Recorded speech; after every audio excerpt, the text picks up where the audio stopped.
Olá, eu sou o Janser, criador do site qifinanceiro.com.br, um portal com notícias e informações para planejamento financeiro. Estamos aqui com uma série de 12 programas para falar sobre planejamento financeiro pessoal. E hoje o tema é finanças comportamentais. A ideia não é fazer um estudo acadêmico desse tema, mas sim falar de casos práticos, né? A gente vai falar sobre finanças comportamentais, mas tem gente que chama de psicologia econômica, enfim, tem vários termos para lidar sobre esse assunto. Para ajudar a gente, temos dois convidados. Então, a primeira convidada, começando pelas mulheres, Rebeca Toyama. Tudo bem, Rebeca? Tudo bom, Jansen? A Rebeca, ela é fundadora da GFI Coaching, criadora da metodologia de coaching integrativo. Rebeca, conta um pouco da sua experiência como coaching e como tudo isso está começando e a sua experiência com finanças comportamentais. Comecei no mercado financeiro, fugi dele e agora de volta com essa colaboração do elemento humano no planejamento financeiro, na educação financeira, que é um pouquinho do que a gente vai contar aqui, né? Do que a gente tem feito tanto na GFI Coaching quanto na Academia de Coaching, né? Então, obrigada pela oportunidade, muito honrada de estar do lado aqui do Tobias, que está com a gente. Então, deixa eu apresentar o Tobias. Já esteve num programa aqui com a gente também. O Tobias é um dos planejadores financeiros mais experientes e contribui muito com essa profissão também no Brasil, de divulgar essa profissão, de realmente fazer esse profissional ser reconhecido, né, Tobias? Tudo bem? Tudo bem, depois dessas palavras, como é que eu vou estar? Fiquei um pouco vermelho. Conta um pouco da sua trajetória, então. Muito obrigado. Meus últimos 40 anos foram dedicados a serviços, de alguma forma, sempre. Eu comecei numa outra área, hotelaria, hospitality, né, a parte depois de alimentos. Passei um bocado de anos em bancos, ligados à área de wealth e de private. E os últimos 14 anos, basicamente, como independente, 100% independente, voltado a atender pessoas e famílias, dentro do conceito de planejamento financeiro pessoal, wealth management e desenvolvimento de negócios. Lá dentro disso eu foco em consultoria, quer dizer que é uma gama bastante ampla de assuntos, coaching e treinamento, que vai junto, e mentoring, que é o coaching e treinamento é basicamente a tradução e o mentoring. Basicamente isso. Muito bem. Então vamos lá. Começando a falar realmente sobre o tema finanças comportamentais, começando pela Rebeca. Rebeca, como coach, o que representa as finanças comportamentais para esse mundo de coaching? O que se trata nas finanças comportamentais para uma coach? Bom, o que a gente vem observando é que o processo de coaching vai muito buscar um propósito, um sonho, e que se relacionar com as finanças, se relacionar com o mundo material do concreto, impacta em 100% dos processos de coaching. Então, a pessoa pode sair no final com um grande propósito, mas tem essa necessidade de aprender a lidar, né? E, ao mesmo tempo, o processo de coaching vai possibilitando que ela se conheça, né, o seu comportamento, o seu temperamento, e como que isso impacta nas decisões dela. E dentre as decisões, como é que ela se relaciona com as finanças dela. Então, é essa relação que a gente tem entre o comportamento, entre a ciência humana e o dinheiro. Uhum. E para o planejador financeiro, Tobias, como é que é essa questão das finanças comportamentais? O que representa finanças comportamentais para um planejador financeiro? As finanças comportamentais, no fundo, são um ramo de estudo da psicologia, muito mais, né, no enfoque básico, e para isso existe uma literatura muito vasta no mundo. Depois, quem se interessar pode pedir para vocês, com certeza, referências sobre isso. Vale a pena estudar mais a fundo, e não vai dar para abordar aqui em uma horinha a fundo essa questão que você já antecipou antes, quer dizer, aqui não é uma questão acadêmica que a gente está debatendo aqui. E no Brasil mesmo nós temos algumas pessoas bem especializadas no assunto, oportunidades de quem se interessa aprender mais. Então, voltando à sua pergunta, para o planejamento financeiro, muito cedo, eu estou há mais de uns 30 anos nessa área, eu aprendi que, no fundo, a questão dos números não é a mais relevante. Ela é, claro, muito importante. Questão técnica. Questão técnica. Existem estudos que afirmam que a parte comportamental representa mais de 94% da relevância de um bom planejamento financeiro ou de um bom wealth management, como se diz, administração de gestão de recursos, de tudo mais, porque em primeiro lugar você tem que conhecer as pessoas. Tem um ditado que eu ouvi aí em algum lugar pelo mundo, que é people before number, ou seja, você colocar as pessoas antes dos números. Certo. E tem que ser desse sentido, é que as pessoas às vezes também têm que entender que não adianta querer partir direto para os números, porque senão o resultado provavelmente não vai ser bom nem sustentável. Uhum. Então é aquela questão, a pessoa que vem procurando um planejamento financeiro para saber onde investir melhor o dinheiro, para ganhar ali uma rentabilidade melhor, pelo que você está falando na estatística, representa uma parte muito pequena do que realmente significa o sucesso financeiro para aquela pessoa, para ela alcançar o sucesso financeiro. Muito passa mais pela parte comportamental dela do que realmente só na parte do número, da rentabilidade, né?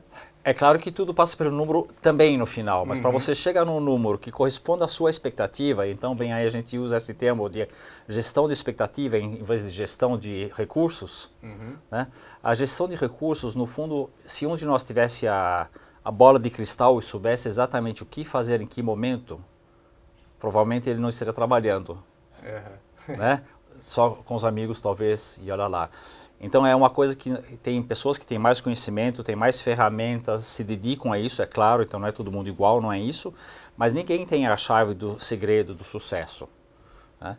Já na parte de comportamental, a gente também não tem a chave do sucesso, mas é uma coisa que dá para explorar para o bem de todo mundo, tanto para o usuário final, que seja no nosso debate aqui no mundo das finanças, ou não, pode ser em qualquer outra área, que você com certeza tem experiência nesse sentido, como com as pessoas que interagem com esses usuários finais, vou chamar. Até complementando um pouco o que o Tobias falou, você usou a palavra sucesso. Às vezes o cliente chega falando de sucesso e a primeira pergunta como coach, o que é sucesso? Então também, né, o que é ser rico, o que é ser pobre, isso tudo faz parte desse universo de ciência comportamental, né? O que é? Né? A gente tinha antes ser milionário, né? Hoje, né, o que é ser milionário? Né? Tem um item aí que depende do que a pessoa acha, né? Do que significa aquilo para ela. Exatamente. A parte comportamental dela. E o que significa tem duas partes, de novo, tem o que ela quer, né? O que ela acha que quer, porque também tem que ter certeza que aquilo que você acha é realmente o que você quer. Tem o que ela espera e o que ela pode ou precisa. Porque muitas vezes eu quero alguma coisa, mas não posso viver com as consequências se isso der errado. E nem, como ninguém te garante que vai dar certo, é sempre bom pesar os dois lados. E você, desculpa só complementar, você pode torpedar o seu próprio caminho se você não se conhecer o suficiente. Que entra a parte comportamental. E agora, então, aproveitando justamente esse tema que vocês estão falando, viria para mim a segunda pergunta, que é, por que temos um planejador financeiro e uma coach aqui para tratar justamente desse assunto? Será que não deveria ter só um planejador financeiro para falar de finanças comportamentais ou só uma coach? Então eu queria que vocês explorassem justamente essa parte onde essas profissões se sobrepõem para ajudar justamente o cliente ou a pessoa a atingir os seus objetivos. Rebeca. Bom, a GFA ela tem as duas áreas, então exemplificando um pouco do que acontece. Né? Às vezes o planejador nos encaminha um caso, né, para a área de coaching, por conta que eu vou fazer um planejamento e a pessoa não consegue saber o que ela quer para os seus 2 próximos anos, quiçá 5, 10. Então, né, você que é planejador deve imaginar como é complexo fazer um planejamento. Então, quando ela chega para fazer um processo de coaching, lembrando que é um processo mesmo, ele tem começo, meio e fim, a gente vai explorar uma série de coisas. Até complementando o que o Tobias falou agora há pouco, tem o que a pessoa quer, o que ela pode, o que ela precisa, mas o processo de coaching ele também ajuda a separar o que eu quero porque quero mostrar para o outro. Não é nem muito o que eu quero, né? O que eu acho que eu preciso provar para o meu pai, para o meu avô, para minha mãe. Então isso tudo a gente vai buscando no processo de coaching, que é propósito, quais são meus talentos. Portanto, eu vou conseguir o tal do sucesso, mas a partir do que realmente eu sou. Então, isso tudo vai acontecer dentro do coaching. Aí a gente acaba devolvendo esse cliente para um planejador, né? Aí sim conseguir fazer o planejamento de forma mais estruturada, organizada. Né? Eu diria que tipicamente nós já mencionamos isso aqui em outras oportunidades, o planejador financeiro é um multi-especialista ou um generalista, o clínico geral, coloque a definição que você quiser. É alguém que sabe bastante coisa de muita coisa, mas não sabe tudo, de nada, ou de poucas coisas, vamos dizer. Normalmente ele tem uma ou duas especialidades, onde ele realmente domina mais, e tem áreas complementares onde ele vai necessariamente depender de alguém que tenha maior sensibilidade, maior conhecimento, maior expertise do que ele mesmo naquilo lá. Não adianta falar qual área que é. Então, eu pessoalmente tenho uma afinidade muito grande com a parte comportamental, mas muito mais do lado prático do lado teórico. Então, se você começar a fazer uma discussão sobre os vários vieses que existem, etc., eu acho que você pode levar isso a um ponto muito longe e dá para fazer análises muito profundas, onde eu, no meu caso, quando eu acredito que vale a pena, eu envolvo ou ferramentas ou profissionais, né, que nem a Rebeca, para me ajudarem a ir a mais fundo nesse caso. Como eu faço também em outras áreas, como no meu caso, vou dar um exemplo, a área de seguros, que é uma área que eu tenho um conhecimento razoável, mas de fato não sou um expert. Então, se eu sinto que o meu cliente eventualmente necessita ir mais a fundo nessa parte, pelas perguntas que eu faço, pela discussão que a gente tem, pelos problemas que me coloca, eu vou procurar um expert. Mesma coisa no coaching. E sabe que a via de mão dupla. A gente encaminha muito cliente de coaching para um planejador como o Tobias, porque aí a pessoa, imagine, descobriu o grande propósito, o sonho da vida dela, só que ela precisa fazer um planejamento, seja uma transição de carreira, uma mudança de país, um intercâmbio, um sabático, e aí não adianta ela vou largar tudo e tem conta para pagar, precisa tem uma estrutura. Um plano financeiro bem embasado para justamente ajudar nesse grande sonho, objetivo que ela tem. Os depoimentos que a gente recebe de clientes que são atendidos pelos dois profissionais são riquíssimos, porque ele realmente ele passa a se conhecer e fazer essa jornada de forma saudável, organizada, sem risco, né, de patrimonial ou até de segurança. Muito interessante. E como que vocês veem esse tema lá fora, né? No Brasil, tanto o planejamento financeiro pessoal é uma coisa nova e finanças comportamentais também é um tema que a gente começou a discutir mais recentemente. Como é que vocês veem esse tema lá fora? Isso já vem sendo discutido há mais tempo? Talvez, com certeza, eu acho que inclusive nasceu, como tantas coisas, o início foi lá fora, não digo que aqui não se discutia, mas de uma forma mais organizada lá fora. Acho que você até tem alguns exemplos, talvez, também sobre isso. Existe uma literatura, novamente, como a gente já falou antes, farta. Existem N denominações, então, quando existem várias denominações, existem algumas pessoas que acreditam que esse é o caminho certo, aquele caminho certo. Minha opinião pessoal é que o conjunto que é o certo. Né? Nós procuramos sempre um ponto de equilíbrio, aquele ponto de convergência que é o melhor possível, porque nenhum extremo nem outro provavelmente é o melhor. Lá fora, talvez só para citar um nome, Daniel Kahneman, foi prêmio Nobel de Economia, salvo engano, 2002, junto com outro profissional, e ele não era economista, ele era psicólogo. E ele desenvolveu todo um trabalho em cima de finanças comportamentais, que vale até hoje, tem livros muito interessantes dele. Livro dele, O Rápido e Devagar. Esse é o mais recente, exatamente. Tem outros muito interessantes e tem muitos profissionais que se dedicam a isso, que no Brasil mesmo eu posso citar talvez um nome, que é a Vera Rita de Mello Ferreira, que é uma pessoa de ponta nessa área, mas existem muitos outros profissionais também hoje dedicados a isso, e existem hoje muitos planejadores financeiros se dedicando ao estudo dessa área. Das finanças comportamentais. Você perguntou sobre a internacional, eu mencionei o Daniel Kahneman só como um exemplo, eu estou sendo injusto com tantos outros bons que existem. E eu frequento bastante a área internacional, tanto na Europa como nos Estados Unidos.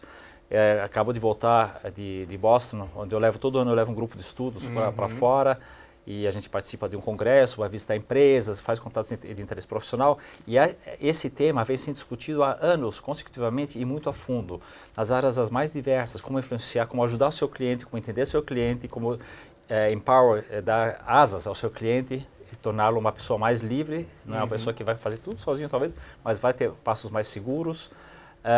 Como você saber melhor com quem comunicar em termos organizacionais, como é que você formar as melhores equipes para os seus clientes. Então tem uma gama de aspectos enorme. Enfim. Eu acho que do outro lado também, a gente estava outro dia brincando, não vamos falar que ele foi o primeiro coach, mas assim, quem começou a escrever sobre, sistematizou o que a gente tem hoje de coach, chama-se Thomas Leonard.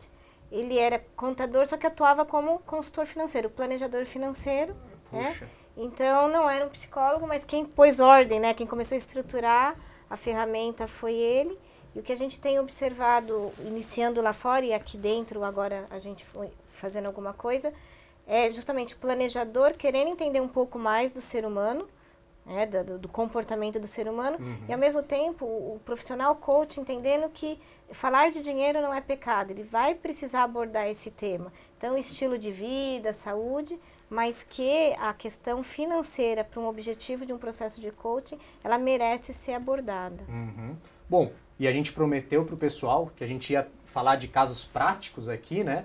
Então, eu pediria para vocês darem exemplos da vida real, de realmente clientes que vocês já acompanharam, que tinham um aspecto financeiro, não só para tratar, mas que vocês perceberam que tinha alguma questão psicológica por trás, né? Então, queria que vocês trouxessem esses casos reais, mas antes, queria falar para o pessoal que está assistindo, eu estou com o chat aqui aberto, então se você se identificar com algum exemplo que eles estão dando, quiser fazer alguma pergunta, pode fazer aqui no chat que eu repasso para eles, tá? Claro. Então, Rebeca, você como coach, poderia dar algum exemplo de que você já viu que tinha uma questão de finanças comportamentais muito forte que precisava ser tratada?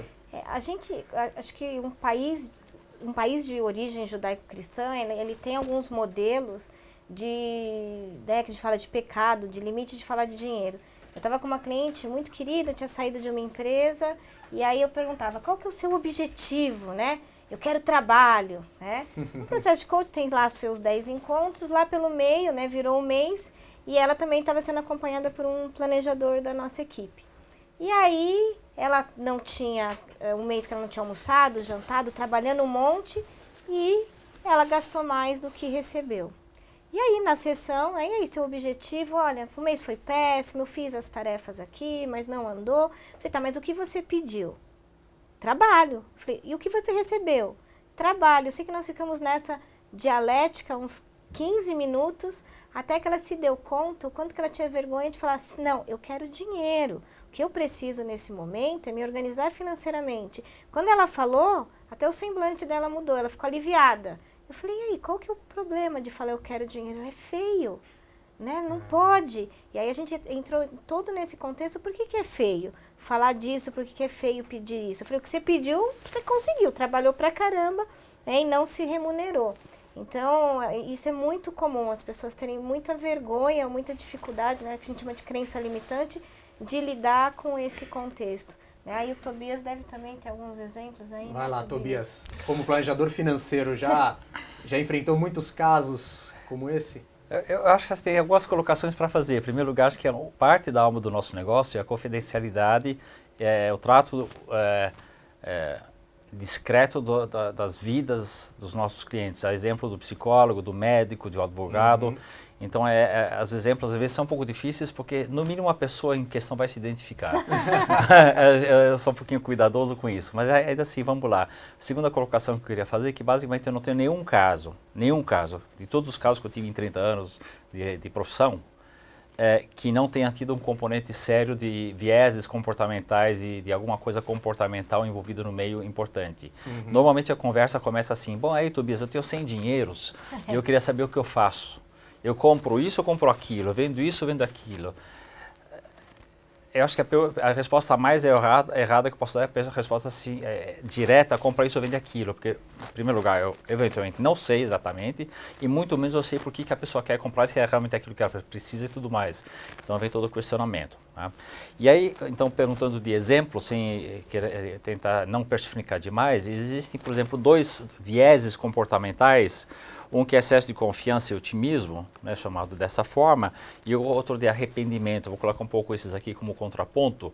Então, a pessoa que tem esse excesso de autoconfiança com otimismo, ela se acha acima do bem e do mal, quase. Ela acha que ela sempre vai acertar e ela, no fundo, ela ignora as coisas em contrário, as informações em contrário.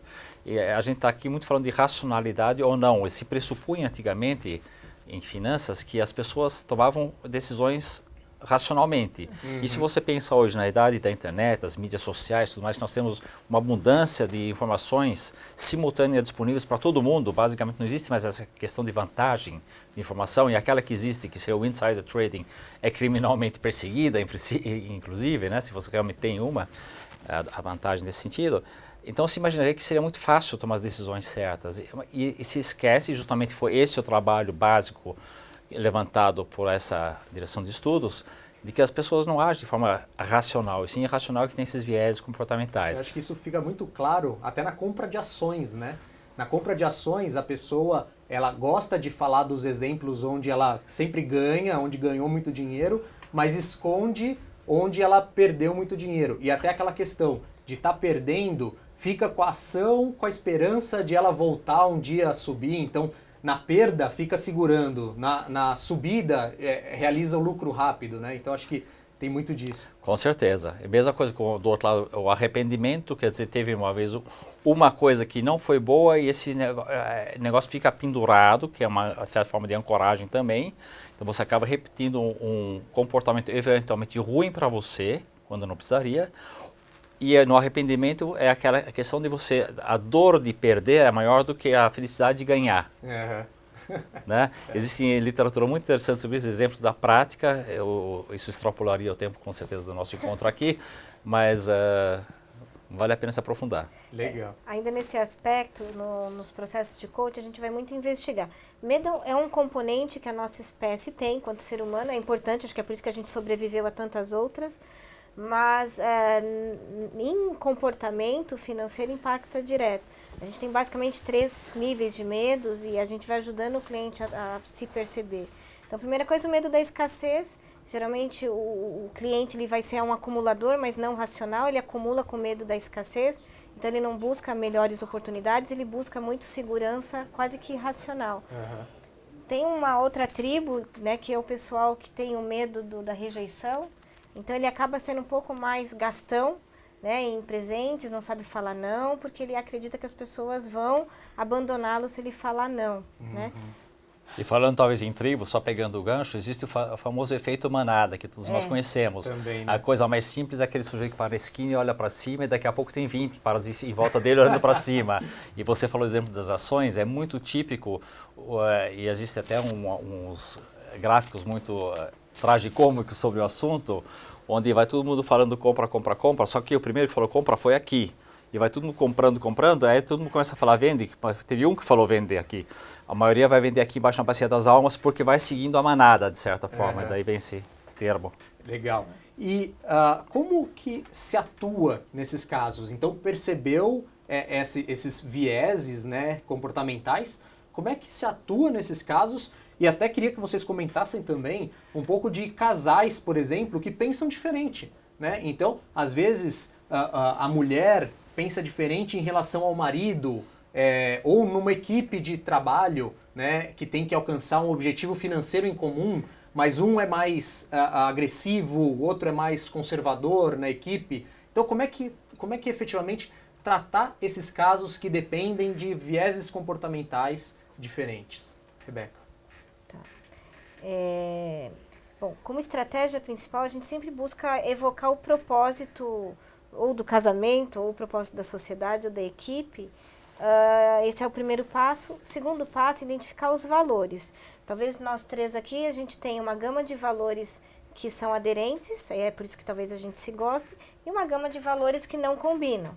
Então, o quê? A gente se unir perante os valores que nos combinam, né, para a gente justamente buscar diminuir o impacto do que a gente talvez não combine. Né? E nesses conflitos que acontecem, sempre olhar para um propósito maior. O que nós estamos fazendo aqui? A gente tem um objetivo maior, isso seja um casal na criação dos filhos, na empresa para gerar um legado, na equipe para bater uma meta.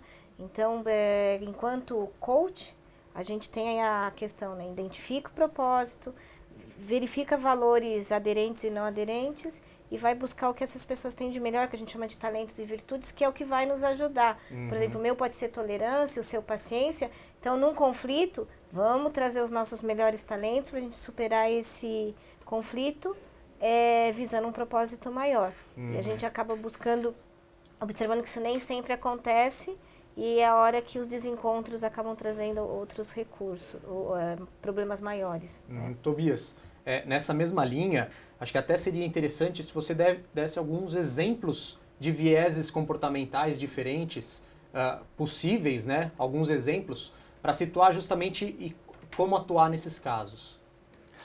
Eu acho que a questão como atuar nesse caso pressupõe que a gente identificou um problema. Então, primeiro tem que identificar. Isso. Um problema que também é a coisa errada, porque não tem certo ou errado, não tem bom ou ruim. Cada um é como ele é. Uhum. E a gente tenta só ajudar as pessoas saberem como elas são e o que poderia ajudar e o que poderia atrapalhar elas alcançarem os sonhos delas. No meu caso, planejador financeiro, os sonhos da vida financeira delas, objetivos e sonhos. Uhum. No fundo, a gente vive a vida em função de alguma coisa. São poucas as pessoas que sonham só acumular dinheiro. Tem algumas que sim, mas normalmente o dinheiro serve para algum propósito. Certo. Então, é em função daquele propósito que a gente faz o planejamento e os esforços todos que a gente faz, ou abrir mão de coisa em um certo momento, ou fazer um esforço maior para chegar lá. Né? E nessas conversas, e por isso é uma coisa que muitas vezes as pessoas têm dificuldade em atender, porque elas chegam para você e querem uma solução. E elas não entendem muitas vezes que é um processo. Isso não é só com o consumidor final. O próprio profissional da área muitas vezes tem essa dificuldade, porque ele quer trazer uma solução logo. Ele sabe que existe essa expectativa do lado do cliente e ele quer chegar e falar, compra isso, compra aquilo. Uhum. Quando o caminho não é esse, em 95% dos casos, com certeza. É ajudar a pessoa a saber se é aquilo realmente que quer, por que quer, por que precisa, se aguenta, se não der certo e todo esse processo. E aí você vai entrar então nessa discussão toda para tentar ajudar a pessoa a descobrir.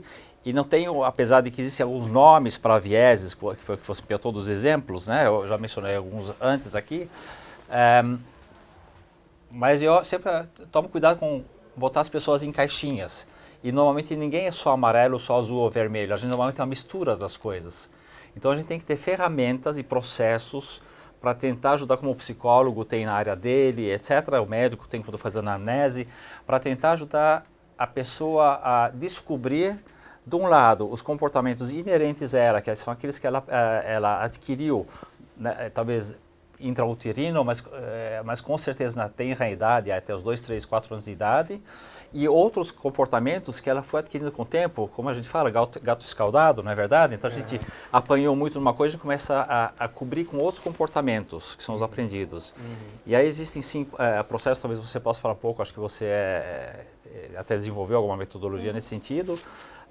Como existem também ferramentas que a gente pode usar, por exemplo, como planejador financeiro. Eu não sou psicólogo, então sem nenhuma falsa pretensão aqui, mas eu uso ferramentas, eu uso minha experiência, é claro, e a minha intuição, eu uso a contribuição dos meus próprios interlocutores e eu uso ferramentas, algumas mais específicas, eu testei muitas nos últimos anos, tem uma que eu gosto bastante, chama Financial DNA, e nós estamos traduzindo inclusive para o português para poder usar aqui, que nos ajuda a descobrir os nossos valores e nossos vieses comportamentais de origem, que são os que vão aparecer principalmente em horas de estresse, principalmente em horas do vamos ver, e principalmente na hora que a gente tiver que andar sozinho, que não tiver tempo para parar para conversar com uma Rebeca ou com você. Sei, para se identificar, para se identificar.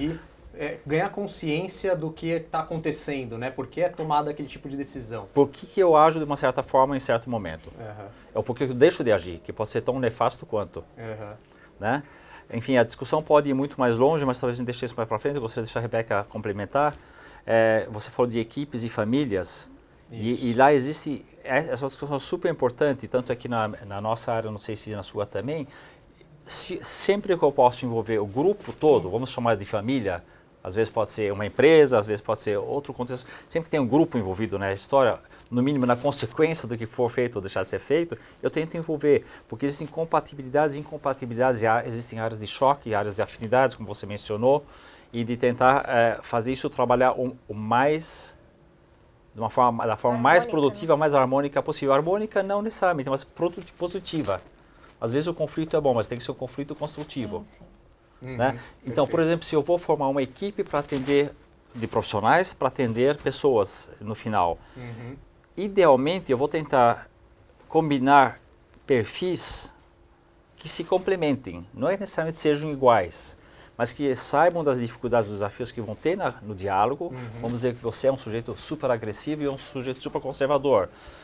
O lado bom de nós trabalharmos juntos é que você não vai pular no precipício logo na primeira tentação. O lado ruim, talvez, é que você não vai mais querer trabalhar comigo depois de algum tempo, porque você vai achar que eu sou muito chato. Então, então não tem certo ou errado, de novo, mas é questão de entender a situação. Bom, essa questão do comportamento nato, né? A gente usa muito neurociência. Do jeito que a gente conduz coach, a gente se apoia muito em neurociência. Então, a gente tem uma forma de comportamento que a gente vai conduzindo. O coach, o planejamento financeiro, ele insere um novo comportamento. A gente fala, estabelece uma nova sinapse, um novo jeito de olhar. Mas aquele anterior ainda está, né? É por isso que qualquer caso de dependência, dependência um gastão, dependente químico, não importa, qual que é o cuidado? Eu vou voltar, eu conheço aquele caminho, né, antes de eu conhecer meu planejador, antes de conhecer meu coach. Então, a presença desses profissionais na vida do cliente, ela é importante por conta disso. É como um personal trainer, né? A gente tem um colega que compara muito planejador com personal trainer. É isso. É alguém que vai te alertar que você está voltando para aquele comportamento repetitivo. Falar, é mesmo. Né? Ou eu estou sendo muito sovina, ou eu estou sendo muito gastão, né? Ou estou comendo demais, não importa o comportamento. Então, é essa questão, né, da diferença do comportamento aprendido, adaptado. Né? Que diferente de gatinho, cachorro, o ser humano ele tem aí uma capacidade de aprender qualquer coisa, né? Pro bom, né? Ou pro não bom. Aí vem até minha próxima pergunta, que é, quais são as motivações de quem procura realmente começar esse processo? Então vamos supor que a pessoa entendeu que isso é um processo, que tem que começo, meio e fim.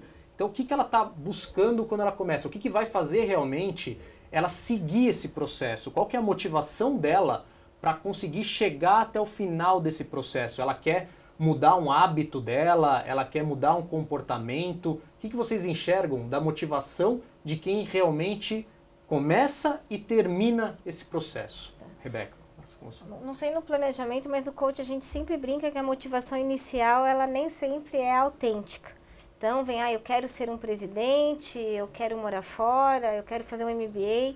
Há uma confusão muito grande de meio e fim, de objetivo e processo. Perfeito. Então, no coaching, o que a gente vai investigando é qual o benefício esperado disso. Por que você quer fazer um MBA? Por que você quer chegar na cadeira do CEO? E aí, às vezes, você vai encontrar que ele colocou aquilo como um caminho de algo, e às vezes é coisa simples, né? Ser reconhecido pela mãe, pelo pai, pela esposa. É uma coisa mais simples que a pessoa colocou na cabeça, que a hora que ela conseguir aquele montante de dinheiro, aquele cargo, ela vai conseguir o objetivo principal. E muitas vezes ela engatou uma quinta sem pensar, quando olha para o lado a pessoa já até foi embora. Certo. Ou porque morreu, ou porque a esposa foi embora, enfim. Então, os motivadores no processo de coaching, é extremamente importante que a gente investigue o que realmente essa pessoa quer, né, e do que ela está chamando aquilo.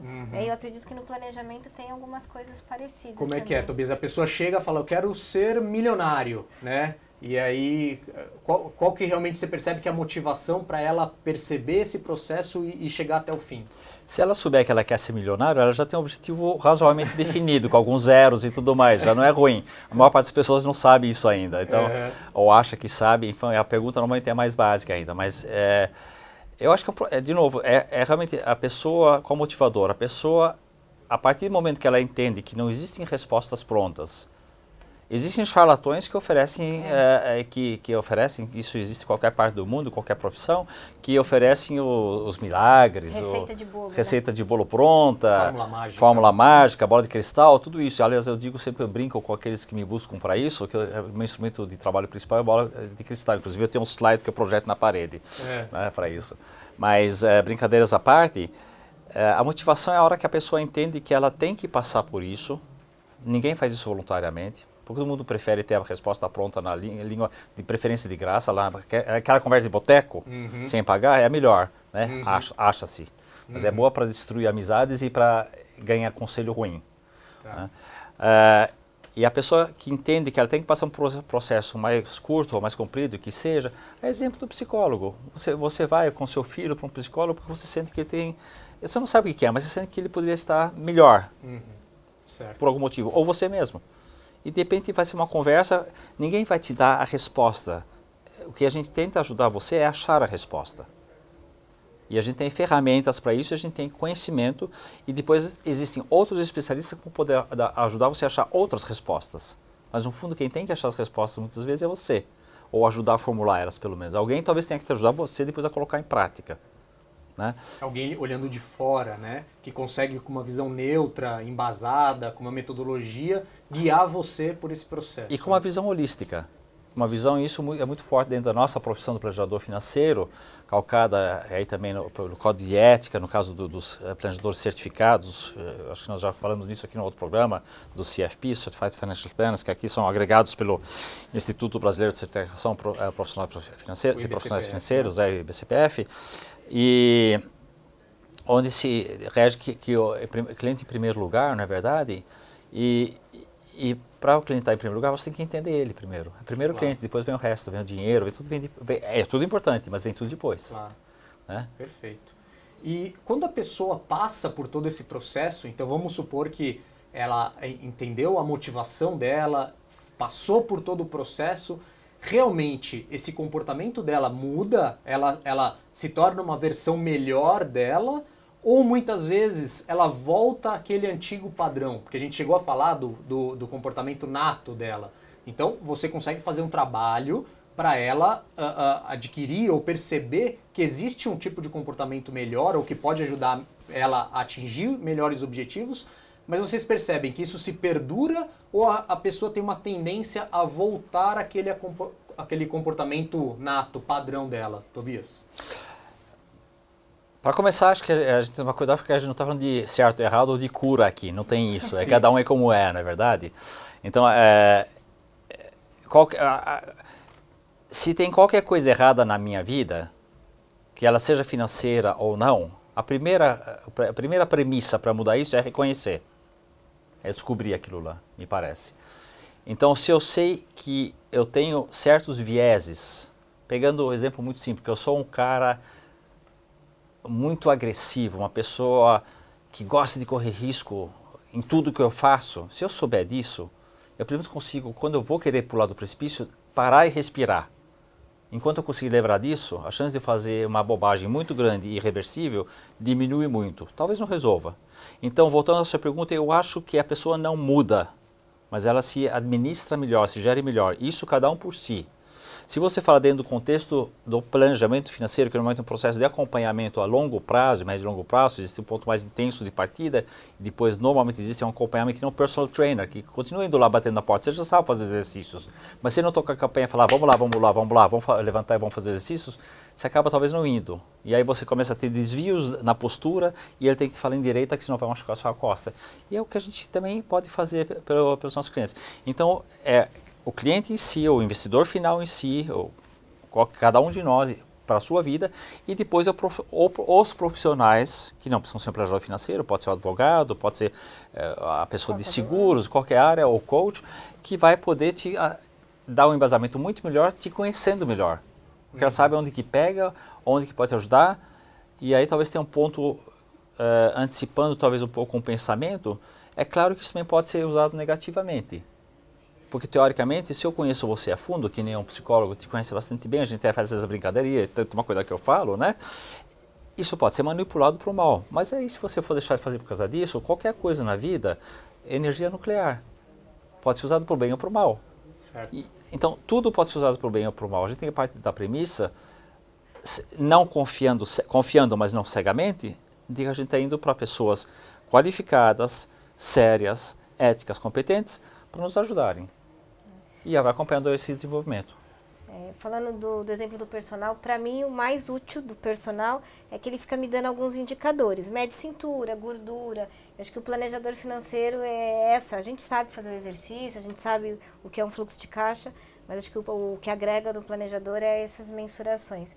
Mas só usando uma metáfora, até porque eu sou professora, então eu sempre falo como metáfora, acho que tanto o planejador quanto o coaching, nós somos alquimistas e professores de alquimia. Né? Então a gente vai ajudando muito o nosso cliente a se conhecer. Então tempero e temperamento tem a mesma raiz, não é à toa. Né? Do mesmo jeito que sabor e sabedoria. Então a gente vai ajudando o nosso cliente, seja o coach ou o planejado, a conhecer como é que ele lida com as situações. Então ele tem escolhas. Gosto muito de quando o Tobias fala não tem certo ou não tem errado. Cada um de nós vai ter que aprender a lidar com o nosso temperamento, com o nosso comportamento. Então, o autoconhecimento ajuda, um profissional do lado orientando também ajuda, porque na hora de eu fazer uma escolha eu posso tomar aquela que me trouxe maus resultados, né? Me fez engordar se fosse um personal, ou tomar estas que me trazem melhores resultados, né? Então, o coach, o planejador também dão essa mensurada, tipo, olha, por aqui você teve esse resultado, por aqui você pode ter esse. E aí o cliente, ele é autônomo de tomar a decisão dele.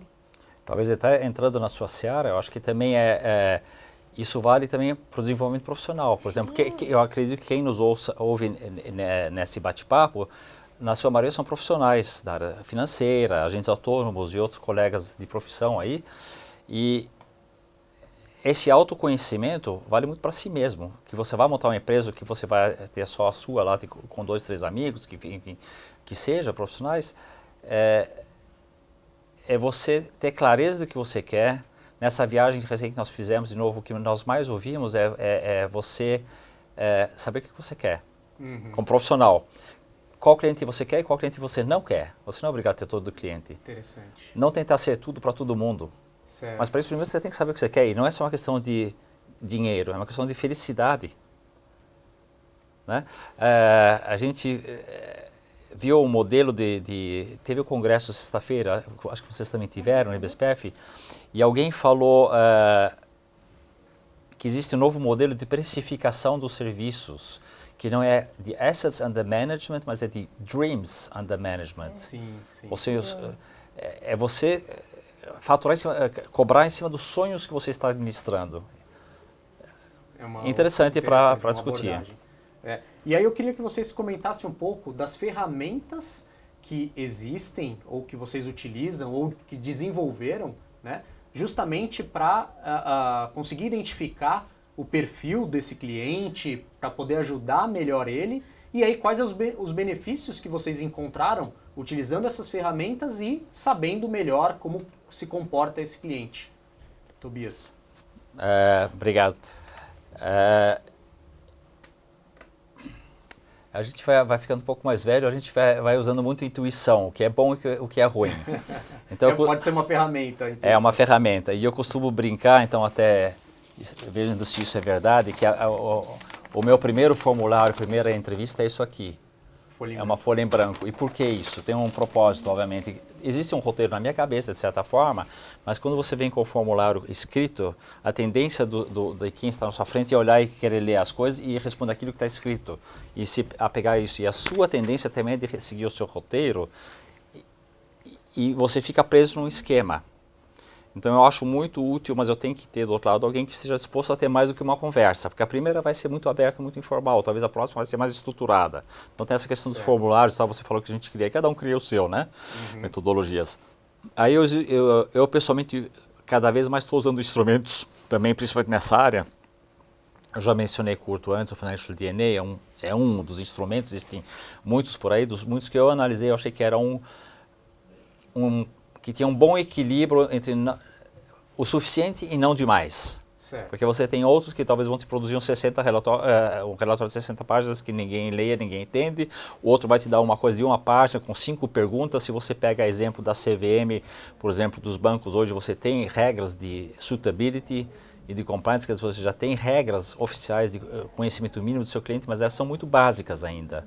Então até por uma questão de responsabilidade, de risco, de você ter a manutenção dos seus relacionamentos com os seus clientes, evitar maus entendidos e frustrações, você evitar até questões processuais, porque você não entendeu errado e depois tem um processo nas costas, porque não fez o seu dever de caso direito, você tem que ir mais a fundo, não basta fazer 3 ou 4 perguntinhas mandatórias e botar na gaveta e daqui a 2 anos perguntar mais uma vez e botar na gaveta de novo.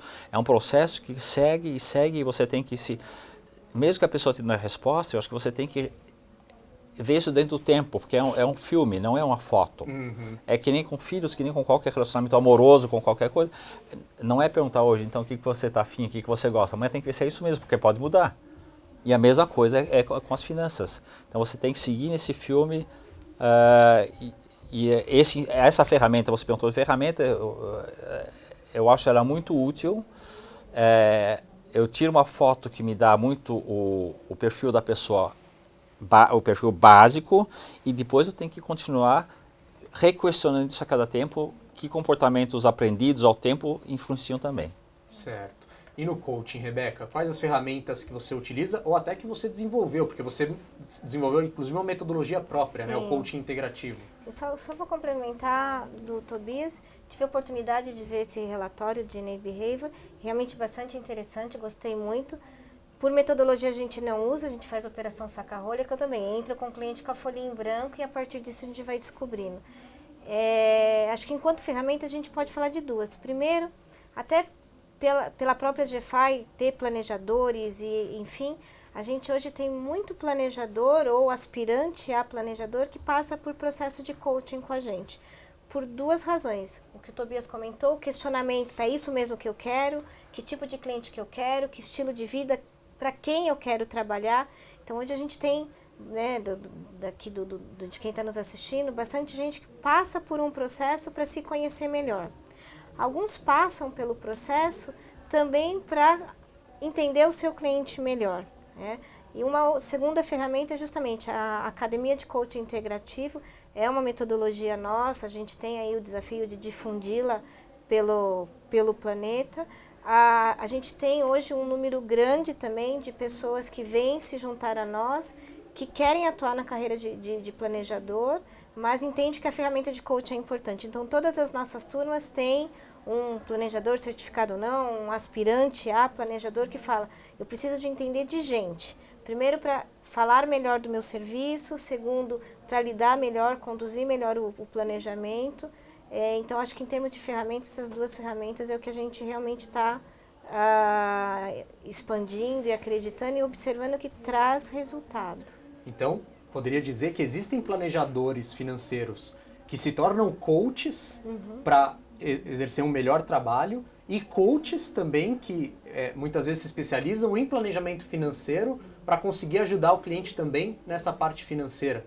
Você acha que a junção disso torna um profissional melhor? Tem, a gente hoje já coleciona alguns exemplos de via de mão dupla. Planejador que tem feito a formação de coach e coaches que têm se interessado em integrar e migrar para a carreira de planejadores. Até porque quando a gente observa o resultado no cliente, quando ele é atendido por uma equipe multidisciplinar, o resultado ele é exponencial.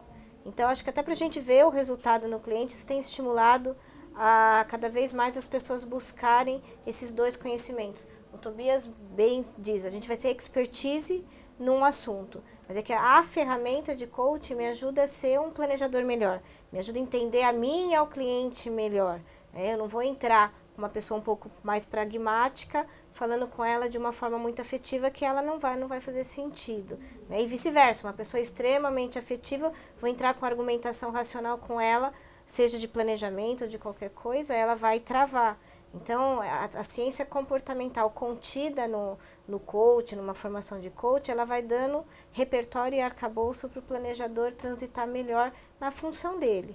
Então, se eu sou um planejador financeiro, se eu sou um agente autônomo, se de alguma forma eu lido com o cliente, qual seria o caminho para eu adquirir essa parte de coach que eu vejo que é deficiente em mim?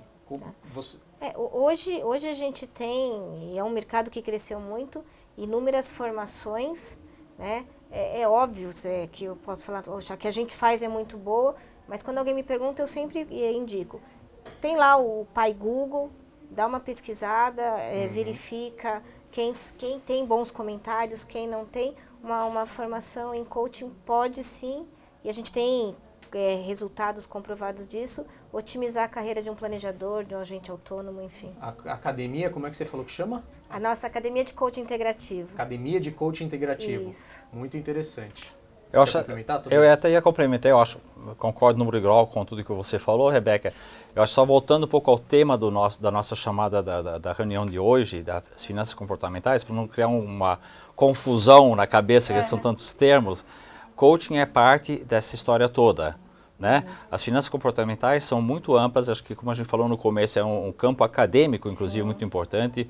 Eu incentivo demais, principalmente os profissionais da área. Eu acho que não todo coach necessariamente tem que ir para a área financeira, mas acho que todo mundo que trabalha com pessoas dentro das finanças, Não estou falando do asset manager que fique talvez só na telinha tentando adivinhar se vai subir ou se vai descer. Estou falando que quem lida com pessoas, eu incentivo demais de estudar essa área, de se aprofundar minimamente, não tem que virar um doutor necessariamente, mas entender quais são os vieses. Existe literatura boa em português, em inglês obviamente também. Existem cursos relativamente simples e acessíveis e rápidos para começar a ter um entendimento básico. Não é uma coisa que você vai perder 7 meses ou 2 anos para ter um entendimento básico. Depois você pode se aprofundar. Agora em dezembro, inclusive, vai ter um congresso da CVM no Rio de Janeiro abordando esse tema. Acho que é a segunda ou terceira vez que isso acontece no Brasil. Com sumidades, inclusive, internacionais lá. E acho que você vai estar lá também. Então vamos estar juntos lá. Então, recomendo demais para o bem do profissional mesmo e para o bem dos clientes deles. E quem vai adorar de quebrada, isso é a CVM e tudo mais, porque vai ter profissionais mais responsáveis fazendo o trabalho deles melhor. Quer dizer que a responsabilidade fiduciária que eles têm junto ao público final vai estar sendo levando mais a sério. Ou seja, profissionais certificados... Ou não. Ou não, mas a CVM está olhando isso muito de perto, né? Essa questão Com certeza. Das finanças comportamentais. Tem até, acho que é interessante falar do blog da CVM, Penso Logo Invisto. Isso aí. Né? Então, acho que é bem interessante ver que isso está realmente uma preocupação dos órgãos reguladores. Está no radar. Né? E aí tem uma observação aqui que vem muito de encontro à minha pergunta, mas só para vocês saberem. Carioca falou o seguinte: a minha motivação financeira é não depender em nada do governo. Então, fez um comentário. E teve o Noix, que ele falou assim, perguntando como que vocês avaliam essa afirmação. Rico é aquele onde os seus bens, sejam de investimentos ou negócios, paga todos os seus custos para que essa pessoa possa ficar sentada sem fazer nada. Assim sendo, tem ricos com custo de alguns reais e pobres com milhões. Né? Então essa questão da cabeça, e vem muito de encontro com essa pergunta aqui que eu ia fazer para vocês. Muda o padrão de comportamento de acordo com o perfil socioeconômico ou cultural da pessoa, Rebeca? Eu tenho um exemplo clássico que eu lembro que no dia que aconteceu, né, dá aquele nozinho no peito. Eu tinha lá na minha agenda uma pessoa que vinha de Jundiaí, vinha de fretado, fez um processo belíssimo, acho que até pagou à vista o processo, aquela dedicação. E nesse mesmo tempo, uma colega empresária pediu para eu atender lá uma parente que estava passando por uma dificuldade e pediu que eu atendesse. E geralmente, eu tenho uma pessoa, né, eu faço um trabalho voluntário na agenda. Eu me recordo que da janela da minha sala dava para ver o estacionamento, né? Um dia eu olhei pela janela e vi essa que eu estava atendendo gratuitamente chegando com uma SUV novinha. Aí eu olhei, né? E aí eu fiz uma reflexão interna, né? Assim, a outra que vinha lá de fretado, enfim, pegou, investiu no processo, e essa com uma fala assim de muita escassez, de pobreza, né? E então não, assim, comportamento, é modelo mental, não é saldo em banco, não é berço, é muito do que a pessoa tem na cabeça, que acho que é o que o rapaz comentou. Então a pessoa pode ter muito dinheiro, pode ter um belo carro na garagem, mas está vivendo sempre naquele modelo de escassez, né? De falta, de pobreza.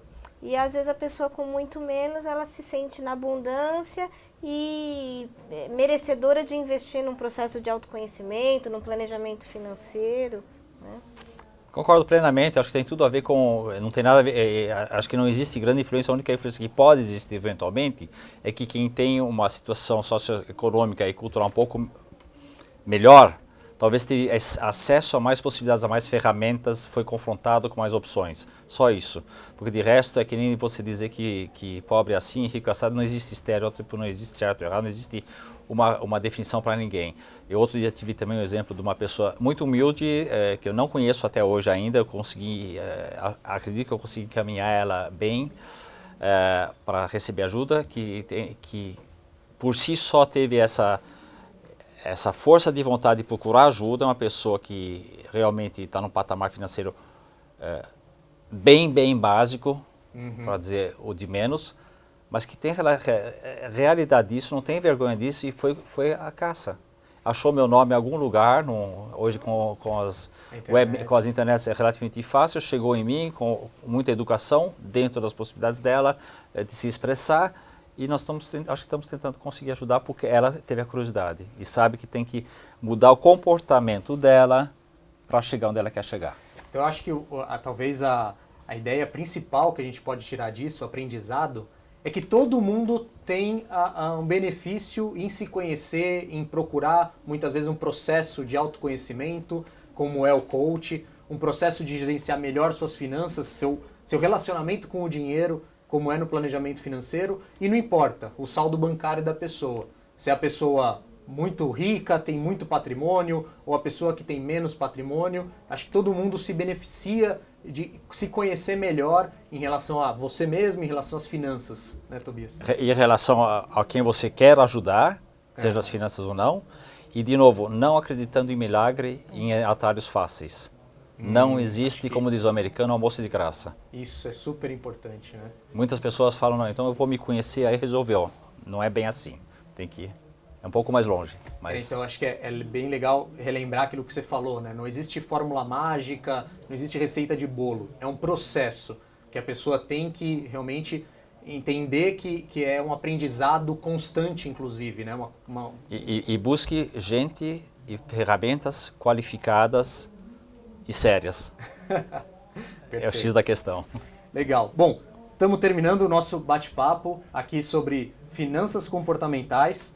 Quero agradecer muito a presença de vocês. Rebeca, muito obrigado. Tem alguma consideração para fazer? Alguma consideração final? Agradecer. Essa 1 hora passou muito rápido, né, Tobias? Muito rápido. Eu acho que teria muito mais assunto para a gente falar. Infelizmente, o tempo é curto.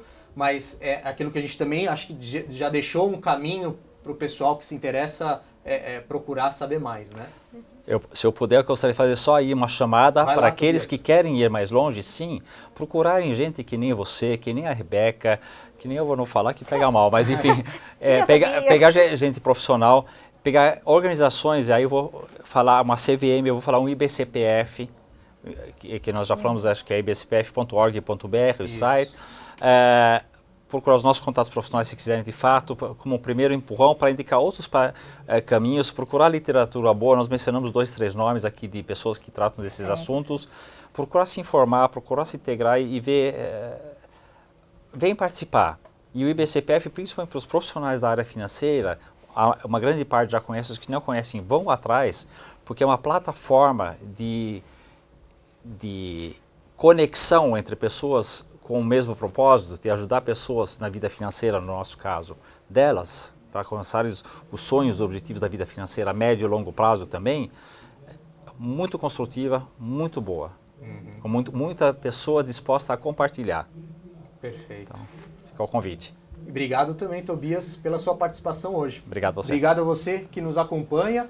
Próxima terça temos mais um programa. Até lá!